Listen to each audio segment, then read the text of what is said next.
Hey guys, NJ Tech here, and we are looking at my short range backpack and what I will generally take with me when I'm going out to the field, somewhere not too far away, probably at most 40 minutes by car.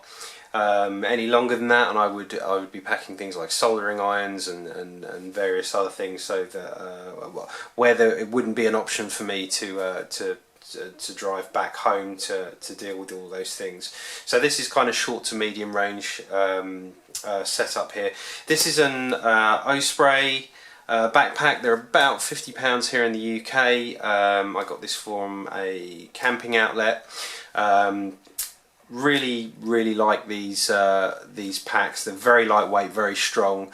I just would say if you're going to get a backpack, it's worth getting one that's of decent quality, because you don't need a strap failing or something on it just to make your life, more miserable if you've, caught in the rain or whatever, and you're out trekking. So that is worth spending some money on. Get a decent backpack. It's not particularly large. It's 28 litre. This is the 24/7 series. Still very comfortable, nice thick straps. You've got the strap that goes across your chest as well and round by your waist to make it extra secure if you're trekking up and down any hilly areas. There's lots of things that I like on here, especially things like these little hooks and sections, that these loops everywhere that allow you to put fasteners for securing the quad on the front, which is the way I like to do it. Very impressed with that. And if you're going to look for a backpack, I suggest taking all of that into account. I could easily move this down a little bit and get a second quad on there, so that kind of thing is important to me. So let's have a look at exactly what I've got here. The way I strap the quad to the front, I'm actually using, these are from also from a camping outlet, but these little kind of fairly standard looking clips, they've actually got a little cam ratchet on them, and this is great because I'm using this is actually guy rope pretty much, and I'm using that to go down across and over the arms. And if you pull the cord out of the cam itself, that then becomes loose, which makes it very easy to remove the quad. And then again, if I want to secure it, I push it into the cam, and now that's very easy to tighten down and keep secure. So that is the way that I keep the quad on the front. If I just undo this, I'll quickly show you. So I'd pull those, release the rope from the cam, and then I have these two fed through the bungee cord on the front, and that basically means I can then put these round the quad, and then that's it, released. So that makes things nice and easy for me. So yeah, that's the QAVR fastened to the front, so you can see basically how that works. Very easy to put in and trap.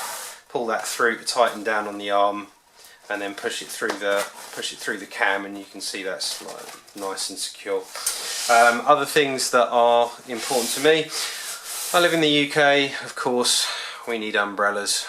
This is a small, cheap, probably £10 automatic umbrella, so you can put it up nice and quickly at a push of a button if I need it. So that's a good one to have. On the other side, just on one of these side straps, I have a little tripod mount, and this is for my little screen that I like to carry around, and I use the screen if I need to program the HS 1177, or if I want to just show people, and especially passers-by that are interested.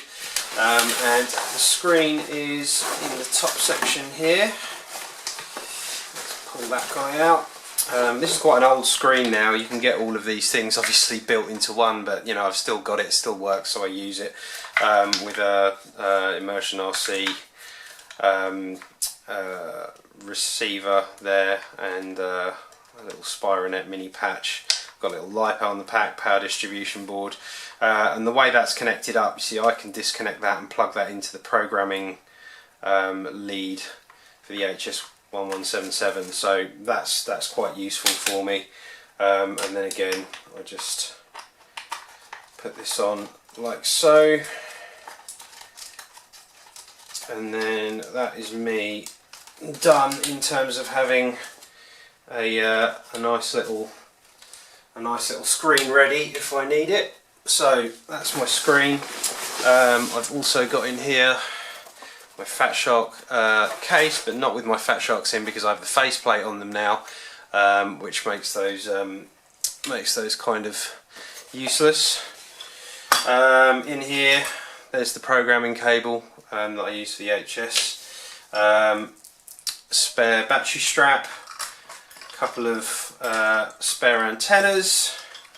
I've got a little plastic spudger there. Those are useful for picking tree sap out of your QAV if you happen to plough into trees, which I do a lot, doing proximity stuff. This is really cool. This is from when I used to do the 3D helicopter stuff. This was for my Nitro Gasser helicopter, and this was a glow plug removal tool, and you can still get these, but yeah, I just think they're super useful for removing prop nuts. So yeah, those are great. Thoroughly recommend one of those. Just makes it nice and easy.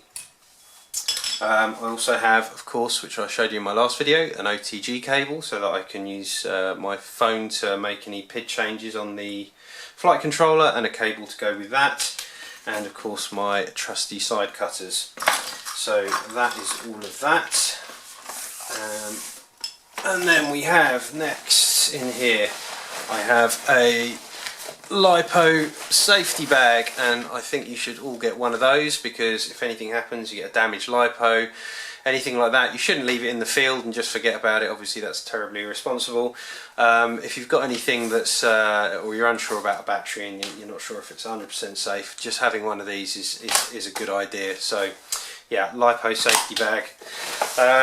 Then down in this lower compartment I have this box I got from Maplin here in the UK. I mean, it's a fairly standard thing, I'm sure you can get these anywhere. What I like about it is it's nice, thick, well constructed, and it's on hinges, so I have a little kind of work area there if I need to use that to work on anything. In terms of what's in here, obviously I've got my charged LiPos. Quick thing with this, just because I'll point it out now, this is how I use my charged or not charged marker. I actually have a rip tie around the balance cable to the main cable, and when they're slid all the way down and these two are separated, which is how it would be when you're plugging in to charge it, I know it's this I'd consider a discharge pack, and then when they're charged I slide that up, and now that becomes one cable and keeps the balance cable out the way, so it doesn't flap around and go into a prop. So that's my little way of making a marker for when my batteries are charged or not. I keep a couple of extra printed mounts here. These are the very fantastic F1 PV Tech GoPro mounts. More on those in a later video. I keep a load of guy rope here.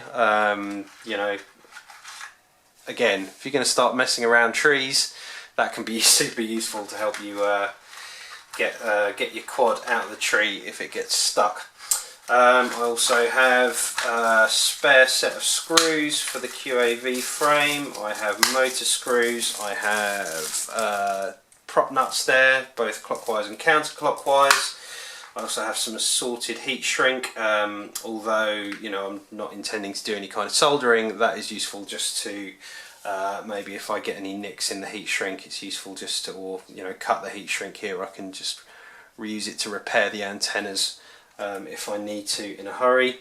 Battery voltage checker, that's obvious, you should all have one of those.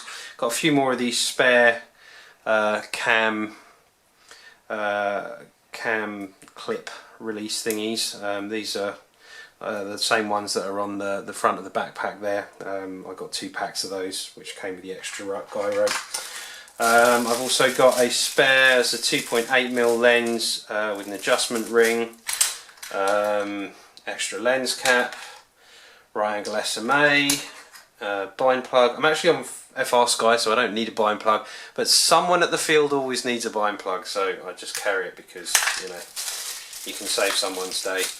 So yeah, that's all those bits. Then I've got my Triumph antenna. Really impressed with those, by the way. Noticeably clearer compared to other cloverleaf antennas. I've got some adhesive backed silicone padding, which I use this stuff all over my quad. I use some there to actually grip the battery and stop it sliding around. I use some inside my F1 PVTech HD mount as well, which is brilliant, and even though that's quite a shallow back, when the GoPro's in there it just doesn't budge. It's great, and it's good at absorbing vibration, makes for clearer video. On this side I have a nice pair of tweezers, a micro file, a lighter for the heat shrink, hex tool, obvious for the you know, taking the frame apart if I need to, a small craft knife, and an assortment of rip ties and a small Phillips head. So nothing unexpected in there. All very straightforward. So that's that. And then down in the bottom here I have my, let's see if I can undo this to get that out. There we go. I have my Taranis case, and in that I have, spin it round, my Fat Shark batteries, my Fat Shark Attitudes, which are here, and they fit nicely in there with the faceplate. So that's those. Keep my GoPro in there. Just while I've got that out, I will show you what I was saying about this nice silicone grip material. You can see how kind of shallow that the mount is for this, but once that's in with that silicone grip on, you know, I've not got the battery strap on, but you know, it's really holds it in really well. So yeah, that stuff's great. So yeah, GoPro in there, my Taranis, and maybe I'll do some more on the things that I've done to my Taranis, but this is actually fuel tubing I've put round the switches here, and that just makes them super tactile and feel really nice. I've also done the speaker upgrade, and I've fitted the S6 switch up here as well, and I actually have all my music selection on there, so I can change tracks while I'm flying, because I like flying to music. So yeah, Taranis in there, and strap for the Taranis. So those are those bits. Let's move that off to the side, and that is pretty much it. So you can see it's yeah, it's a really great backpack. This very light, really strong and tough, and there's still, you know, even with all that in, there's loads of extra pockets in here. Yeah, one more thing I forgot to mention: plastic bag, also useful to have, because if the rain hits, you can at least just throw the plastic bag over your quad and just stop it getting too soaked while you're dashing for the car. But yeah, this has absolutely loads of pockets, loads of areas inside. Last but not least, enormous bag of props. Obviously self-explanatory, you're going to need loads of those if you fly nice and hard and you're going to crash a lot. But yeah, it's really a very, very utilitarian bag. Very happy with it. Lots of sections, nice and deep. So yeah, there you go. We've laid it all out. There it is. That's a mobile screen. That's pretty much everything you're going to need, more or less. But if you've got things that you guys use as well, that I haven't got in this kit, you know, drop it in the comments. Let other people know about it. Because it's always useful to see what different people carry with them, but you know, maybe there's a few ideas in here that will help you out. So there we go. I will see you in the next one. Cheers.